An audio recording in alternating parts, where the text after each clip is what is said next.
Real estate is about freedom, choice freedom, time freedom, and money freedom, and the impact you can make with that freedom.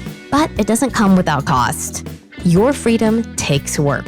That's why Neil Timmins brings together the tools you need to build your real estate legacy, from tips and tricks to interviews with industry titans. It's all here in one place. Real Grit. Let's get to it. What if I told you you can make 20 times the return of a single family fix and flip on your next big deal? Well, it's actually possible. It's possible inside the world of commercial real estate. Say, I'm inviting you to this free challenge. It starts August 15th. It's totally free. It's a 5-day challenge where I'm going to take you and deep dive into the world of commercial real estate, more specifically, capital multiplier properties, what that is, how we identify them. I'm going to show you how to identify them, how to evaluate them, and how to lock them up risk-free. I'm going to give you all the paperwork to do it. It's totally free.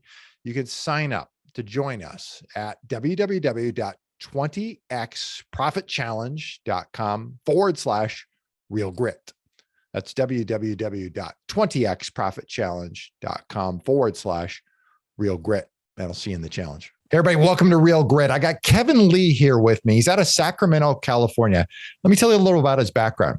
He's got a PhD in computer science. Now, he went into a W-2 job. He was there for 7 years, plus or minus. While he was doing that, it was virtual wholesaling. And he had success after success. And as a result, he found his passion, which was real estate. He left that, continued wholesaling. And then what he'd do is see these flippers that he'd wholesale stuff to. He'd see their big checks that they'd cash. So he started flipping. And then as a result of doing that, he stumbled into short-term rentals. And now he's got a monster portfolio of short-term rental properties in California, about the only way you can make anything cash flow out there. So I'm excited to talk to him. Kevin, how are you?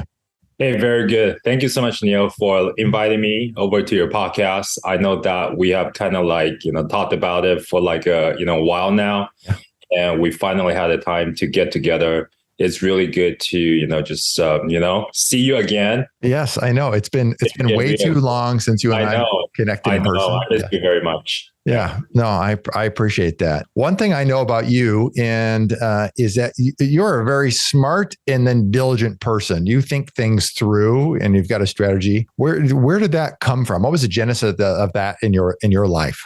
I guess it's just the way that I was raised. Yeah. That I grew up in a family of just hardworking people, and they just really imparted that work ethics into me.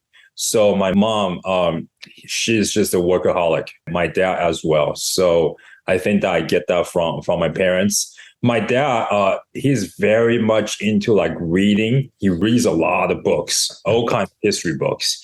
So I think I got that from him too. I read a lot too. Yeah. And there's a lot of people say that, hey, school is not enough, right, for you to learn everything, right? You need to constantly refresh yourself, right? That's the reason why a typical CEO is making 200 or 300 times more than a typical employee because, they read a lot.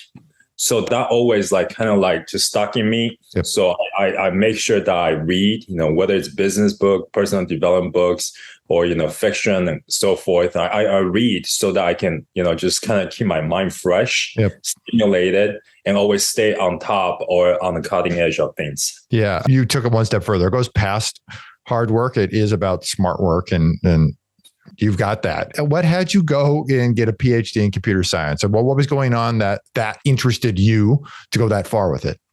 So my dad, he got a master's degree in economics, and he always wanted to get a PhD because of the circumstances, in his environment. He couldn't do it. So he always told me, hey, son, you got to get a PhD. You got to follow my footsteps. You got to fulfill the dream that I wasn't able to achieve. Yeah. So that was pressed upon me. And are you the oldest son? Yeah. I got that. Yeah. So how you have parents they have something that they have not achieved in their lifetime, and they want to pass it on to their kids. Yes. So I kind of just did that for my dad. I also have passion for computers, I like programming. It's almost like writing a poem, if you will. Yep. I like the challenge of it. Once you finish a program and it solves a very complex problem, you get that gratification. It's almost like flipping houses too. Like you see the before and after. Yeah. More like there's more mind that's involved in solving a computer problem than just like flipping a house. But you get that kind of gratification as well. Yeah. Let's move to real estate. What was the very first property that you were involved with in real estate? I guess the first one was this was like a 10-unit apartment building. Like back when I was in graduate school, okay. I wanted to get some cash flow, and I want to learn how to do this. So I took a class over there at the business school, Anderson Business School at UCLA. Yeah. I took a real estate class over there, and I met the professor who happened to be the broker, commercial broker. Okay. And he found me a 10-unit apartment down in Englewood, California, which is where LAX is. Okay. So I bought that building. I borrowed some money from my parents. I said, "Hey, this is a good deal. Let's do it." They trusted me. To this day, I still don't know why, but to a 29-year-old. So I bought that building, and I guess the rest was history, because I also caught a bug. It's like, wow, I mean, we could actually leverage, right? Use other people's money to buy an asset, and you can actually print money that way. Because after, you pay the mortgage and so forth, whatever that's left behind or the top is really yours to keep. And then there's that equity that's built up as well over time. So every 5 years, we had to do a refi because it's a commercial loan. I get a $150,000 in my pocket, right? In addition to the monthly cash flow. Yeah. Well, so it's a beautiful thing. Yeah. Oh, that's incredible. Okay. So you get the PhD, you're going, you got a W-2 job. And then at some point you're like, let me do what I can to stay involved in real estate. And it sounded like that was wholesaling for you. Yeah. So a lot of people talk about wholesaling, right? That's like kind of like the way for you to really get into real estate, right? Without too much capital or risk involved, right? Because if you buy a property, right? If you have no experience, hefty down payment, right? Anywhere from 10 to 20%. And if you're buying a distressed home, right? There's another, like, I don't know, $30,000, $40,000, $50,000 of money you have to set aside, right? Just to add value to the property. Yep. Right. So for somebody who's got no track record, where are you going to get that money? Right. It's already hard to ask that money from your family, let alone people that you don't know. Right. So I think that it's a good entry point into real estate is you understand how to kind of like get a property on the contract. Yeah. And how to find like cash buyers, right? And then how to talk to people, really, right? That's kind of like what I learned, how to negotiate a transaction, how to talk to title, closing attorneys and stuff like that, So I think that's a good skill set that you pick up as a wholesaler, and then you can transition into becoming a real investor. Right. Just by kind of like learning it from the flippers and so forth. And that's another business. But a lot of people say, hey, real estate is about marketing. And I believe it 100%. That's the case, right. If you don't market, right, that's kind of like the engine of the car. You don't get leads, and leads don't turn into deals because you don't have leads. Right. So, yep. Yeah, I know you're exactly right. All right. So you're wholesaling, and at some point it was going so well and or the W-2 wasn't going so well. You were at an impasse, you had to make a decision, and you decided to go all in on real estate. What year was that? That was back in 2017. Okay. I wouldn't say that the W-2 job wasn't going well. Yeah. It was a big fat check, and I was able to fulfill my duties as a software engineer. But I just didn't find the fulfillment that I used to get. When I took on the job in the very beginning, right? It was all excitement. I was learning so much. Right. But I was hired for this particular position, right? And as much as I want to grow, and as much as the HR is trying to help me, right, to grow. There's just so many, just a very limited opportunities for me to really just take it to the next step. Yeah. And everybody is really just vying for that Right. next level position as well, right? So who are they going to pick? In a corporate world, you're just like one of the many, if you will. Correct. Right? So you're a number. And looking back, I think that, I made the best decision, one of the best decisions in my life to quit that. I'm happier. I excel so much further. My income is way more than before. I get to be my own boss, right? Telling people what to do. Yeah. And I can really just outsource and leverage, right, other people's talent. And a lot of times it's like we become the blockage, right? So we have to really enable people, empower people and really bring them forward so that they can do the things that you don't know, you think that you can do, but you actually can do it better than them. Correct. You create your own destiny that way. You're empowered. Yeah, right. Exactly. I'm going to pivot because I got a different question. Sure. I'm going to go off real estate here for a second. What was the conversation like with your parents? Your father, who wanted you to be a PhD, to go down this entire path. What was that conversation like when you're like, I'm quitting my job? So that was like kind of like toward like I'm an older adult, right? Yeah. Like near my 30s, yeah. And he's growing old. He didn't have the path. He didn't know what. The world that's, beyond PhD, right? Yes. So there's so much that your parents can give you. And then at a certain point, you're really on your own, right? Yep. Your own destiny. Yep. And there's just so much they can control, if you will, yep. Right? You're a grown man. You make fully responsible for all your actions, yep. And decisions. So it's kind of very easy conversation for me to have with my dad, even though like he was like, why would you ever like give that away? Like a $200,000 6-figure salary, stable job, right? You could have like worked there for, the rest of your life, right? Yeah. That's stable income and maybe more. And, you spend like 10 years in school, right? To get that PhD. Why would you forsake that and then do something that's completely different? Yeah. I'm like, I don't want to like spend the next 30 years to be unhappy. I want to be a happy individual. What does Neil want? What does Kevin want? Right. Right.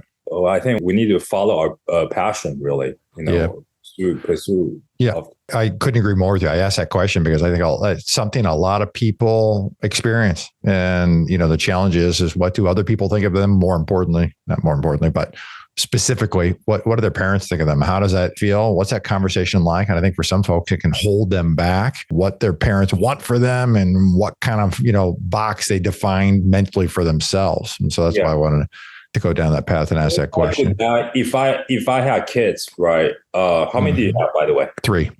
3? Yeah. Okay. You're very blessed. Yeah. Thank you. I would just tell them to follow their passion. I would be so fully supportive of the decisions that they make in their life. Yeah. But of course, I'm going to tell them about my life experiences. Hey, this is what I did. And, this is where I got burned. Look out for these mistakes that could happen to you. Right. But I wouldn't really control them in like, hey, this is the path that you have to go down because I didn't do it. And you have to fulfill that for me. Yeah. I think that would be so selfish that way. But I think that I would really emphasize the importance of education for sure. Yeah. No, I couldn't agree with more there. And originally, that's how you and I connected, is through education, through us being involved in multiple things that improving ourselves and ultimately our businesses as a result, right? Exactly. Yeah. All right. So bring me forward. You're wholesaling. You're like, hey, these I'm selling deals to guys who are cashing crazy checks by flipping these things. And so I want to get in that game. What was that transition like from wholesaler to fix and flipper? It was a terror barrier for me. It was scary as hell. Yeah. Because that means that there's more responsibility, right? Money responsibility. Yeah. there is a lot more that comes with it as well, right? You need to manage contractors. You need to manage the whole entire job, right? And that's a bit challenging. Thankfully, I had a business partner back then. We partnered on that deal. He flipped, I think, 2 or 3 houses before me, so he's got that experience on his belt already. So I was able to just leverage his experience and use the crew that he had to help me to get this started, and the rest was history. Yeah, we were able to just build a good track record, right? And then after you do 2 or 3, asking people for money is just really, really easy from that point onward. Yeah. Then you stumbled in at some point to short-term rentals. What was that like? How did you stumble into that? So how this business is all a very transaction-based business, right? It's buy, sell, buy, sell, buy, sell. Yeah. So at the very beginning, when I started this, I've always had this this idea, right, of growing a passive income. I don't want to be in the business. I want this business to run it without too much of my involvement. So I thought to myself, how do I really just do, get some passive income that way, right? Flipping houses is good, right? You get a big fat check at the end. But you have one check. Yeah, one check. And you have to always hunt for deals, right? But you don't get all the benefits of owning a rental per se. Correct. Right? You don't get the depreciation. Actually, you get the short-term capital gain tax, which is actually really high. Correct. Right? And you don't get the equity buildup. Right. You don't get cash flow. There's one thing that I miss. But anyway, I thought to myself, why don't we just try this thing called short-term rental? And then we actually became the data for AirDNA in our market, because we're the first to start. And then a lot of people saw the success that we had by using AirDNA to see that there's actually a demand for short-term rental here in our market. So we started seeing a lot more people that's coming into the space. Right. And it's not until recently, right? There's so many people talking about it, and it's catching wildfire across the country. Correct. Yeah. Everybody you talk to, everybody, investors, they want to do at least one short-term rental. That's how investors are. They're like, hey, I just got to get a piece of the action, right? I just got to get one in my portfolio. I'm doing 8 other things. I got to get one of these. Right. Yeah, exactly. Yeah. All right. So what was the, going and entering to short-term rentals? What was part of the challenges in understanding that business? What'd you do right, and what'd you do wrong from the first couple of them? So this business is a hospitality business, right? So your customers, your guests, they're number one. And it's just you go into a hotel and the beds are not made, and there's hair on the toilet, right? You would just, call the front desk and say, hey, I want to move into a different room. I'm moving.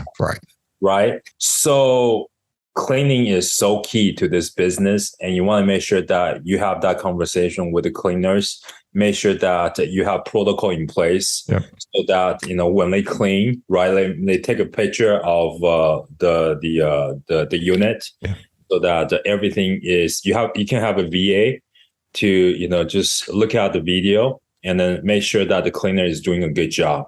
And then as you do it over time, you know what to put in place into your standard operating procedure. Where if they rearrange the furniture, how do you put the furniture back? This is where the furniture should be, right? We started to just kind of give them chocolate. We put chocolate in the dining table, right? So this is just as a way of just welcoming them. Right. I know hosts, they go as far as, writing a personalized card. Hey, Neil, thank you so much for, coming to stay with us. We hope that you will enjoy your stay here with us for the next, I don't know, X number of days. Right. If you need anything, please, give me a holler. That kind of personalized message goes a long way. Correct. Yeah. So that's kind of like the things that we picked up. It's so different from like flipping, Right. which is not very personal per se. Correct. Right. You're interacting with, just inanimate objects. Right. And when it's time for you to sell, I have a listing agent. I don't even like talk to clients or buyers per se. Yep. Right. They do the negotiation and it's done. Yep. But in this business, it's way different. It's you have to make your clients happy. Right. Tell me on the cleaning side, you've got an SOP. Do you have a checklist in place for the cleaner then? Yeah, we do.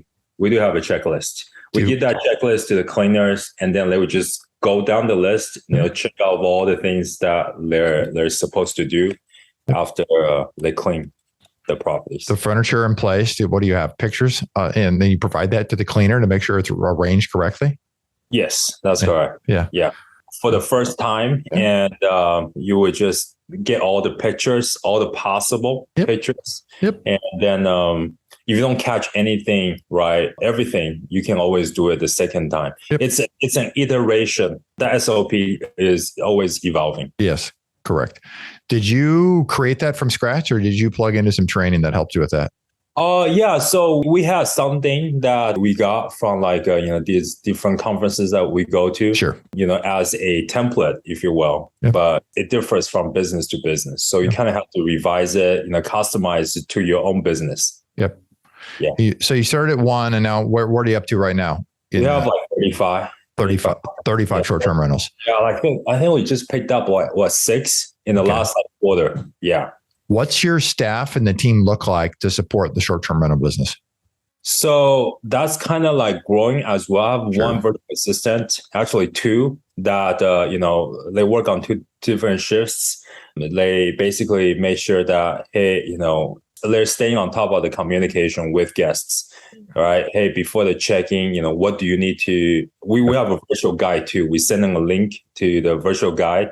It's got all the information that they need, how to check into the property, where is the property located, where do you park, right? And how do you access the washer and dryer, right? And this is a number you need to call us if you need anything else, right? You need a can opener, you need a can, one opener, call us, right? We can be able to send that over to you, that kind of thing.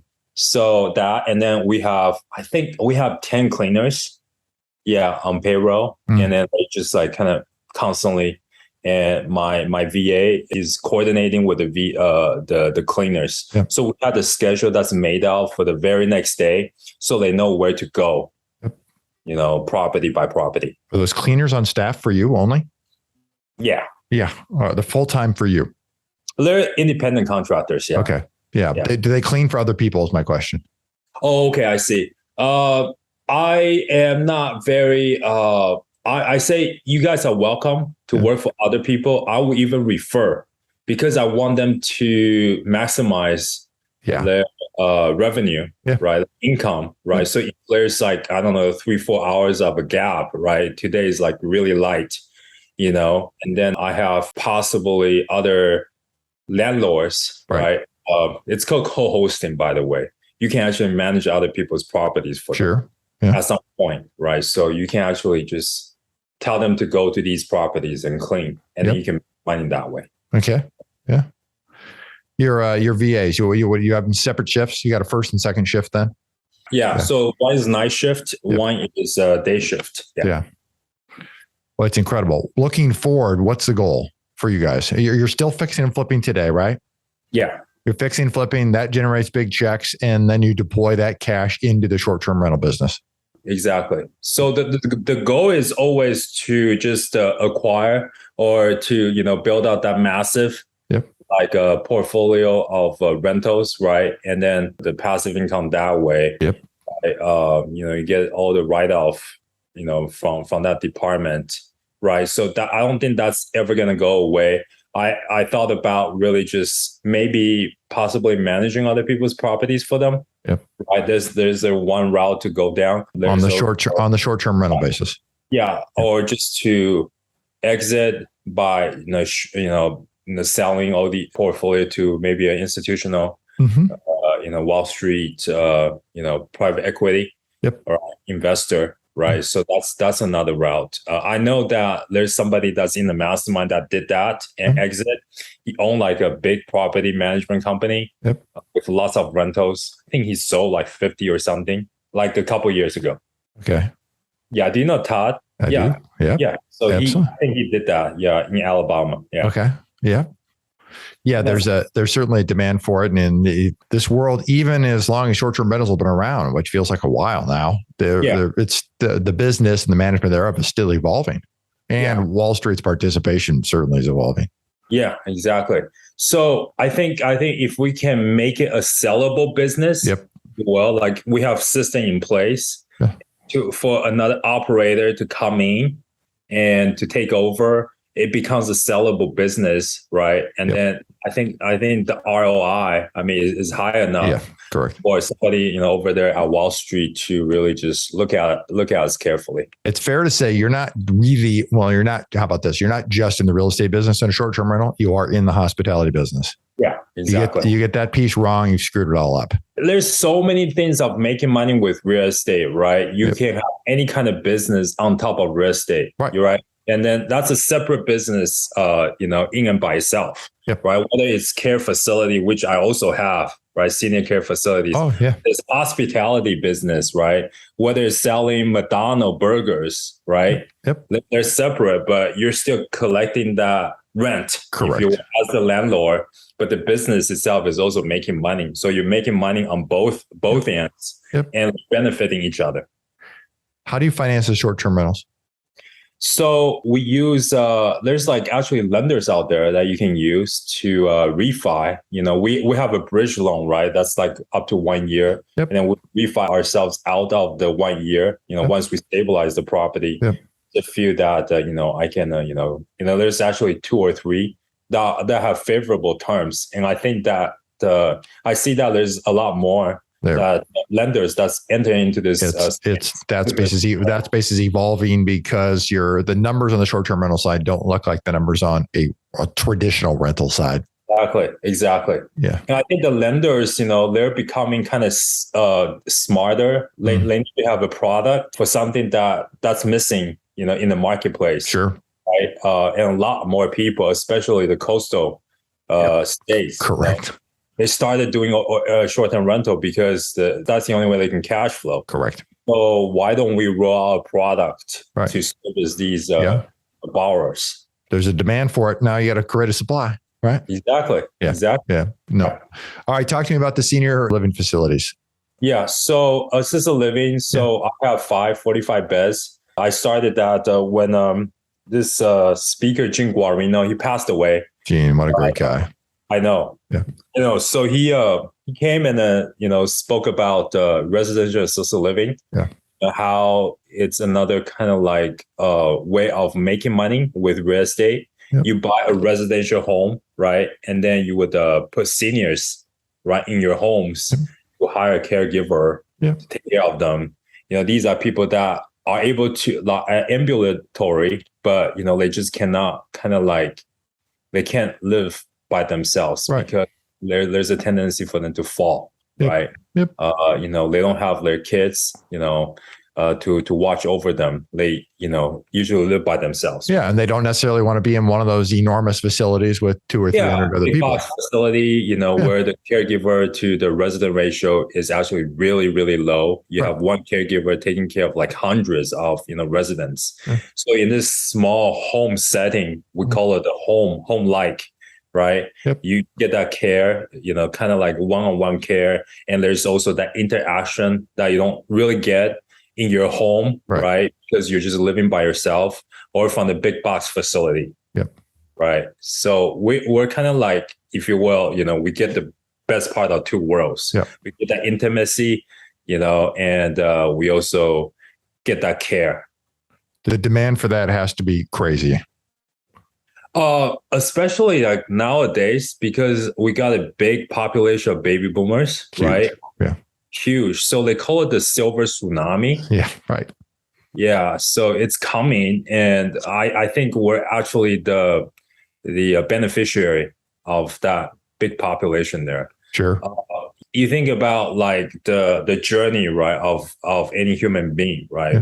We were, we start from being young, like a kids, to being old, right, and need to have somebody that need to take care of, being taken care of, right? Therefore, so I think you definitely need that. I mean, they call it like a recession-proof business. Sure.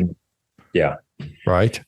No. So you need that everywhere too. People say that, oh, I want to retire in Florida, right? But not everybody wants to go to Florida. No. Yes, it's a sunny state, right? Sunshine state, but a lot of seniors, they want to. A lot of families, a lot of their family, their family isn't there. As much as they want the sunshine, they'd rather have their family, and they don't leave. Yeah, exactly. Correct. Yep. No, you're right about that. So looking forward down, in the next year or two down the path, what's it look like for you in fix and flip, the short-term rental business, and the senior living facilities? So we're continuing to grow, but my vision is to establish like other verticals, other multiple, revenue income streams, if you will, right? So this is a business that I don't really have to be like, on it 24/7, right? It's a business that can run by itself, which is really, really good.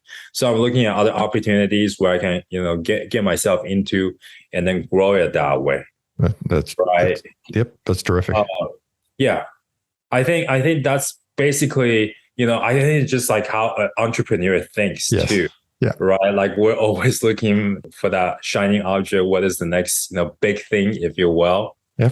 Right. If we have success with one department, or can we move that success over to other verticals? Correct. Yeah. Well, what's a path of least resistance to make the most money? What does that avenue look like? And it sounds like you hit it out of the ballpark with the short-term rentals being practically the first to market in your backyard, to the point where, AirDNA, you became the first data point for them to build that in the market.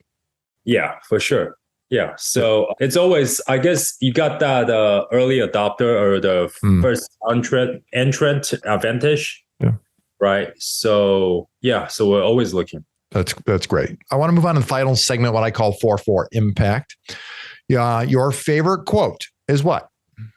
Okay. So I think of this quote from Warren Buffett. He said, be fearful when others are greedy, and be greedy when others are fearful. What about that resonates most with you? So you mentioned this too, right? Like in this particular market, right? We have so many people that are so freaking fearful, right? I don't know about, the stock market, which just happened recently. Right? I mean, we're recording this. The stock market dropped over 1,000 points yesterday. That's from the day we record this, right? Yeah. So I had a friend, like, he was so down yesterday. He said, oh my God, my 401k is going down to nothing. Right. That it really impacted his mood, right? Yes. So do you want to be the crowd that are so freaking fearful and not buying any more deals, right? And you want to sit on the sideline, right? Or do you think that this is an opportunity for you to go in, right? And then really make some money there, right? Yep.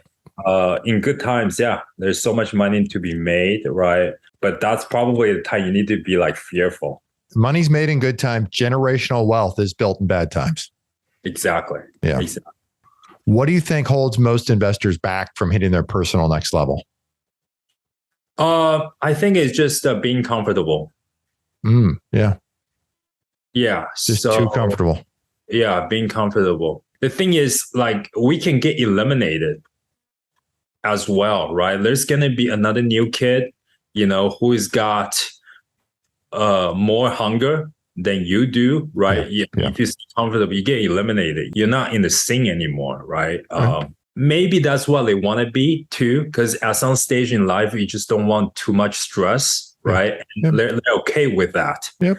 So I think you need to have like a balance there, right? Everything in moderation, if you will. Yep. Like if you're always like grinding and always like just being busy, right? You can forget about a lot of other things, correct, right? Yep. And the main thing here, like, what are we doing this for, right? Well, we're doing this just so that we can buy time, really. Yeah. we can create moments, right, with the people that we love. Yes. Right. So I've seen a lot of entrepreneurs, right? They did it. They thought that they did it for their family, for their own freedom, right? And they forgot about that. And it's too late because, their health is like, shot, and then they're, on a hospital bed, right? And they missed out on the very thing that they started this entrepreneur journey for. Yeah. Outside of real estate, what are you most passionate about? Oh, I love working out. I go to the gym like twice a day. Do you really? I knew you're very fit. I'm very active. I'm very cozy. Yeah, I just like to, be, in tune with nature. I do meditation, transcendental meditation. I do that twice a day. Yeah. And I'm very kind of like spiritual. Yeah. You eat super well too. I do. I try to take care of this body, right? Yeah. Because if you don't have this healthy body, you can't take care of anything else. Nothing else. Nothing else, right? Yeah. So, what's your favorite way to make an impact in the community? So I started kind of like a monthly meetup, and we've been doing it for like since I want to say since last July. I have people that reach out to me and say, Kevin, why don't you start like a meetup? This is after COVID. Like everything, there's nothing. Right. There's no like networking, event for real estate investors. Yeah. Right. I don't know why the things that were taking place before, they haven't come back either. I know there's a bunch that is done. So I think there's a need, right? And then they say, hey, Kevin, you're a very good educator. You can really teach people about real estate. So I hesitate a bit because it's a lot of time, right? To speak, to, put up an event like this. You need to like broadcast it. You want to make sure that people show up, and you need to take care of their need, right? By bringing like bottles of water, right? You want to make sure that they feel comfortable, they get something out of it. That's the whole point, right? Yep. So you want to keep it interesting. So the way that we do it is I would invite like different speakers to come and speak on different topics of real estate. Short-term rental being one. We even have someone that speak on Turo. Oh, yeah. Mining on, just cars. Yeah. Cars. Yeah. And a motivational speaker too, people who's made it in the real estate, flipping like thousands of homes. Yeah. They come and speak about mindset. Yep. That I think is important. So, and lenders, they will come and then they would just tell us, break down the numbers. Lenders that I would, borrow money for to fund projects, right? Yeah. And we would have these meetings be held in our projects, so cool. every month is different in different locations. So they get that immersion education there. Yeah. That way they get to see, feel, touch, what a flip looks like. Yep. Yeah. No. So that's a way for me to pay forward. And I even told people, hey, this is the best place for you to network with people, to leverage, especially when you're a novice. Right. Yes. Business. Right. And that's how I found my business partner back then. That's how I started my first flip. Right. If it's not for one of these meetings, right, that I went to, I probably would not have a difficult time. And real estate is all about who you know. That's right. It's not what you know, it's who you know, right? And who can really get you there. And if you can really bring those people into your fold, right, you're leaps and bounds away from being successful or being, in doing your first deal. Yeah, no, that's great. Well, Kevin, I really appreciate you taking the time to connect up and beyond. You've got an amazing story about it. Education really being the backbone of your very early career, and then how that's catapulted you forward, and that was a deep seed in your whole life, and how you've run with that and continue to do so in the real estate world. Now you've applied it to really very different segments of the real estate market, from a short-term rental standpoint, from assisted living facility, and still flipping homes and cashing checks there. It's tremendous. I appreciate you taking the time to connect here. Thank you so much. Hey, one more thing I want to say to the listeners, and this is the problems that I have, and I still have, and then I need to tell myself to really not to look at the success of others, right, that have gone before us, because eventually, right, if you're consistent And if you're persistent and diligent enough, you will get there. And everybody has their own path too, right? You can look at Elon Musk and say, wow, this guy is super successful, right? But you can't compare yourself to somebody like that, right? Everybody has their own path. I think you're your own competition. That's right. So that's kind of like your benchmark. If you can grow, more than what you were a year ago, I call that a success. So don't look at other people's success and get discouraged and disappointing yourself. No, don't look at it that way. Hey, I have 35 rentals. Oh, wow, Kevin is so much more ahead.